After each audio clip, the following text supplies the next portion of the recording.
Sé muy bien que entre los buscas. Con Guita cualquiera es vivo, canta el gran Juan Carlos Granelli en esta introducción que además le hace Julio Sosa en este glorioso tango, para que sepan cómo soy. Un gusto estar con ustedes enseguida después de las 14:05 en estos momentos en todo el país de este hermoso martes 3 de abril, aquí en la capital de la República, una temperatura cercana a los 20 grados. Estamos comenzando un nuevo estado de situación en los controles centrales con Jorgito Pérez Gandini. La gran mentira que es este gobierno que nosotros denunciamos permanentemente y lo hemos conceptualizado como un sistema institucionalizado de comunicación de mentiras, se va develando permanentemente, no bajo el ininterrumpido incumplimiento de promesas electorales, que ya serían redundantes recordarlas, como aquellas de que no subirían los impuestos, las facturas, que bajarían el costo del Estado, que serían implacables con la corrupción y con los crímenes. No, si fuera tan solo eso, a esta altura y viendo cómo viene la cosa, usted compatriota que me escucha en cualquier lugar de nuestro querido Uruguay o en cualquier lugar del mundo a través de internet, estaríamos más que conformes. Creo que ni quienes los votaron a esta altura les creían eso, ¿no? No sale el TLC con China ni con Chile, Venezuela nos debe y seguramente nunca nos va a pagar, y hasta capaz que les perdonamos la deuda como a Cuba por razones ideológicas. No tenemos aviones para nuestra Fuerza Aérea, más bien no tenemos ni combustible para nuestros sacrificados pilotos, pero sí compramos un avión obsoleto a un amigo del presidente, 3 veces más de lo que cuesta en el mercado y lleno de irregularidades, al que a forceps le hacemos entrar una camilla, solo para que Tabaré Vázquez tenga su propio Fuerza 1, parafraseando al avión del presidente norteamericano. Han cerrado más de 50 grandes empresas en los últimos tiempos. Hay más de 50.000 uruguayos que han quedado sin empleo.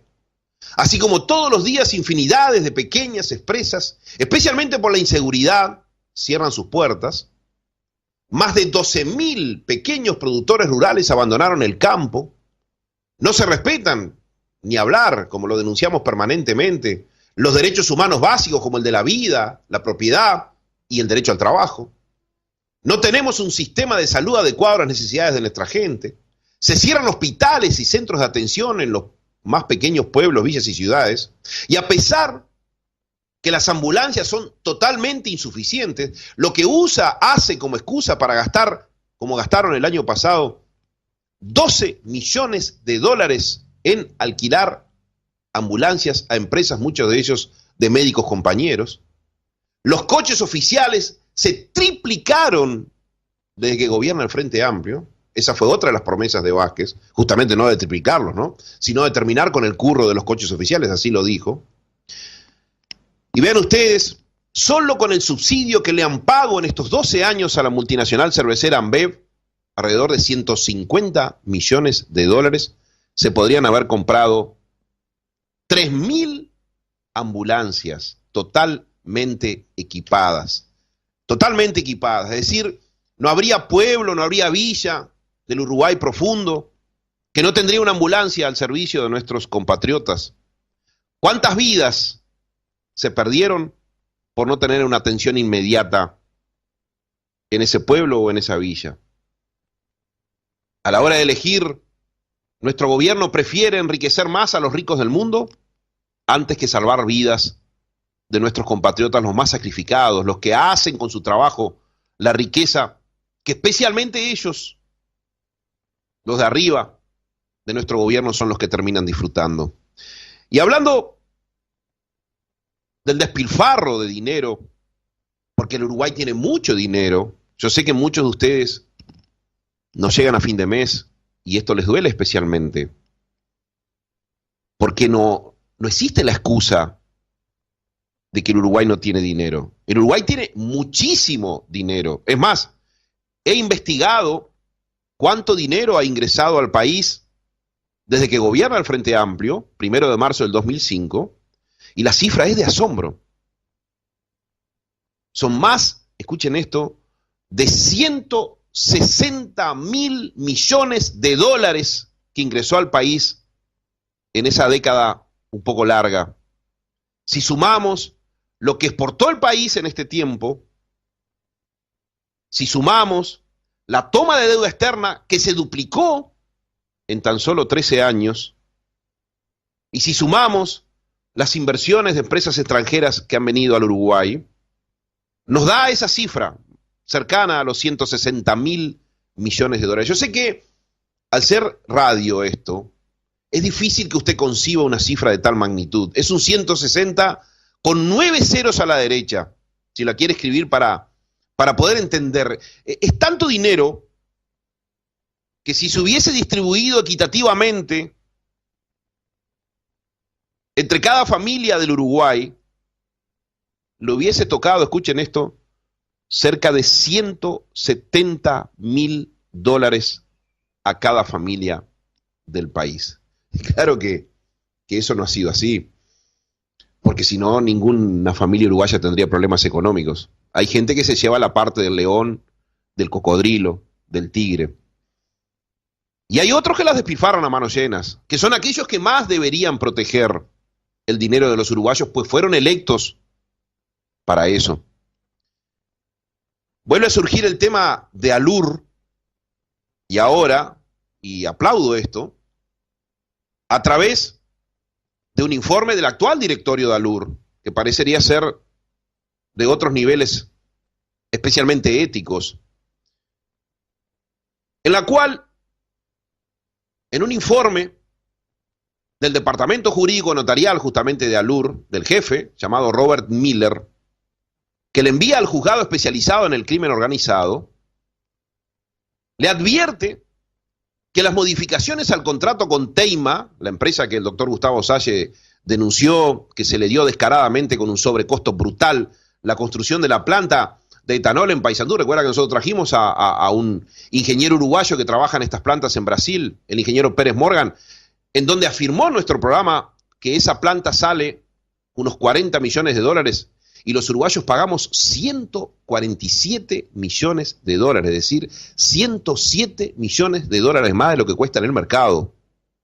Bueno, este informe del actual directorio y del jefe del departamento jurídico notarial de ALUR informa a la justicia los sobrecostos que se le pagaban y los premios millonarios en dólares que ALUR le pagaba a la empresa Teima Abengoa para la construcción de esta planta de bioetanol bajo la modalidad de llave en mano, así en la hermosa ciudad de Paysandú. Y uno lee el informe del departamento jurídico de ALUR y no puede creer la forma en cómo regalaban millones de dólares a una multimillonaria empresa española en la misma medida que todos los días cierra un almacén, una pequeña o mediana empresa, un productor rural. Dice una parte del informe de ALUR que esta empresa le pagó premios a Teima Abengoa, los que incrementaron el costo de la obra, escuchen esto, en varios millones. Todas estas partidas, esto es escrito por el mismísimo jefe notarial de ALUR, Robert Miller, todas estas partidas adicionales a favor de Teima, millonarias en dólares, son actos que notoriamente exceden el ámbito de actuación razonable de los apoderados, es decir, los que dirigían con De León a la cabeza, ALUR en esa época, sin contar con respaldo expreso de los mandantes, e incluso puede sostenerse que exceden el propio ámbito de actuación de los directores de la empresa por tratarse de actos de administración extraordinaria. Entre otros beneficios que los directores de ALUR, los gerentes de ALUR le daban o le dieron a Teima en esa obra que, insisto, está valorada en los mercados internacionales en 40 millones de dólares y acá en Paysandú costó 147. Uno de esos beneficios dice así: ALUR en los hechos renunció a una posible multa por alrededor de 8 millones de dólares porque la constructora no cumplió con el valor establecido en el contrato sobre el consumo eléctrico de la planta de etanol, más $1 millón adicionales por pagar un premio que no debía abonarse. Vean ustedes, bien por encima de los 10 millones de dólares solamente por renuncia de cobrar multas. Yo le pregunto a usted que me está escuchando en cualquier lugar del país, ¿qué pasa si se atrasa unos pocos días en pagar Antel? ¿Qué pasa si se atrasa unos pocos días en pagar la UTE? ¿Qué pasa si se atrasa unos pocos días en pagar la OCE? No solo le meten terribles intereses, como además otras empresas usureras del ámbito privado, sino que también al poco tiempo le cortan el servicio. Resulta que Alur le perdonó a esta empresa extranjera, española, a la cual le pagó muchísimo por encima del costo internacional la planta, varios millones de dólares por incumplimiento en el tiempo que establecía el contrato para hacer la planta. Pero además no solamente esto, el informe que le hace, insisto, el departamento jurídico actual de Alur a la justicia dice que la modificación del contrato original, a su vez, por supuesto al extenderse en el tiempo, elevó el consumo eléctrico máximo de la planta en casi un 50% a favor de ¿quién? De Teima, pasándolo de 0,28 a 0,41 el kilovatio hora. Ello, advierte el informe de Alur, genera un sobrecosto que se estimó en cerca de 8 millones de dólares más. Es decir, que entre lo perdonado por no multar en cuanto a la cantidad de tiempo, que naturalmente encarecía la obra, más el sobrecosto de energía gastada, solo en esas dos pequeñas cosillas, Alur gastó 17 millones de dólares más en esa planta. El informe, que es bastante largo, para ir terminando, sostiene que el impacto para Alur del sobrecosto de energía, escuchen esto, podría llegar a ser de hasta 1.100.000 dólares anuales durante el tiempo que esta planta exista. ¿No es así? Pero esto, que es brutal, porque estamos hablando entre pitos y flautas de sobrecostos que superan largamente los 100 millones de dólares. Ustedes dirán, ¿pero y cuánto costaba la planta? 40 millones. Ese es el precio de mercado, como denunció Gustavo Saya ante la justicia y como lo denunció el ingeniero Pérez Morgan. Se pagaron 147. Vean ustedes la brutalidad de la situación. Porque no es que es una planta de 4.000, 5.000 millones de dólares y bueno, y se flirtearon, para decirlo de alguna manera, 100. No, no. Es una planta que costaba 40 millones y se la elevó a 147. Es decir, 3 veces más el costo original. Pero la filosofía es la misma para arriba o para abajo, es decir, con costos brutales como con costos, por lo menos en el tema económico, no tan brutales, como el acuerdo que a su vez hace el gobierno con la empresa McDonald's, nada más y nada menos. Este gobierno que se define de izquierda, ¿no? Eso es lo más extraño, porque nos hemos criado desde pequeños pensando que la izquierda era otra cosa. Si hay algo que los motiva, si hay algo que los seduce, si hay algo que los apasiona, es darle inmensos beneficios a los más ricos del mundo. Le dieron la ley de la marihuana a Rockefeller y Soros. Le dieron la ley de bancarización a los grandes organismos financieros internacionales. Le dan todos los beneficios al Fondo Monetario. Le regalan miles de millones de dólares a UPM para que se la venga a llevar en carretilla del Uruguay. Le dan, como dijimos, 150 millones de dólares y contando de subsidio a Ambev. Pero y ahora nos enteramos que también van a subsidiar durante 1 año y medio a la empresa McDonald's, pagando hasta un 80% de salarios de los gurises que van a trabajar en McDonald's. Fíjense, y lo insólito del acuerdo, en el marco de la ley de empleo juvenil, mediante este acuerdo, dice un artículo del diario La Diaria, la empresa McDonald's, nada más y nada menos, una de las más millonarias del mundo, se propone cubrir hasta 40% del personal. Vean ustedes, hasta 40% del personal. El salario de los jóvenes, casi la mitad de los que van a trabajar con todo lo que eso va a generar en plusvalía para McDonald's, ¿no es así? Dice, el salario de los jóvenes, dice la nota, será subsidiado por el gobierno, es decir, por el Estado, o sea, por nosotros, entre 60% en el caso de empleados varones y 80% en el caso de empleados mujeres. Yo me pregunto, ¿no están peleando por la igualdad? ¿Por qué le pagan 80% a la mujer y 60% a los hombres? Tampoco explican. Y debe ser hasta 18 meses y un mínimo de 75 jornales. En el tiempo que Bueno, en el tiempo que dure este acuerdo, que según la empresa McDonald's es para que los chicos tomen experiencia.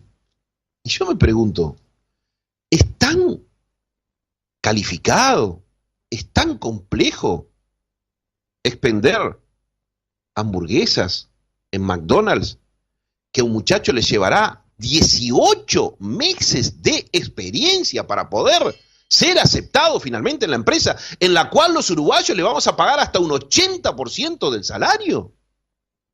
Es una cosa impresentable.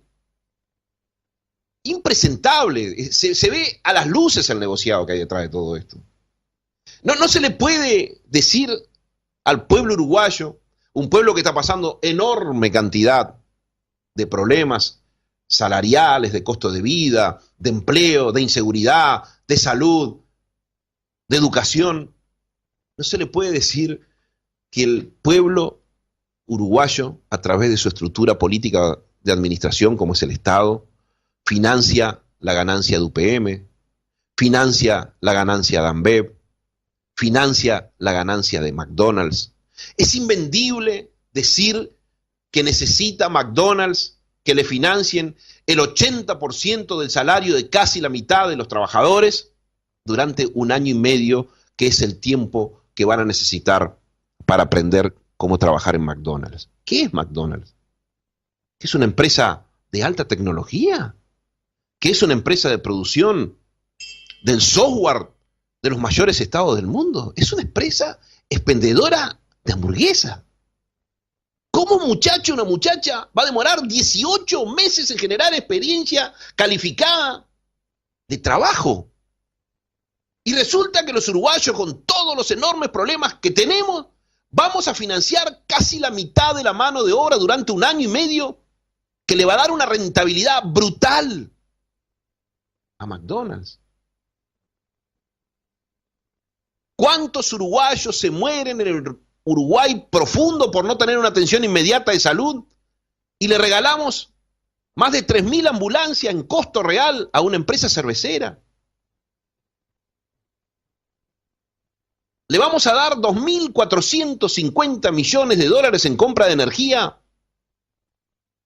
y en infraestructura a UPM para que gane miles de millones de dólares que se llevarán para Finlandia. Y mientras tanto tenemos que comprarle hasta a Argentina energía. En fin, cuando usted no le alcanza la plata para llegar a fin de mes, querido compatriota, entienda por qué.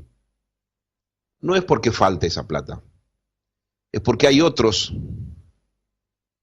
que sin tener otra cosa que poder político, la manejan en contra de sus intereses.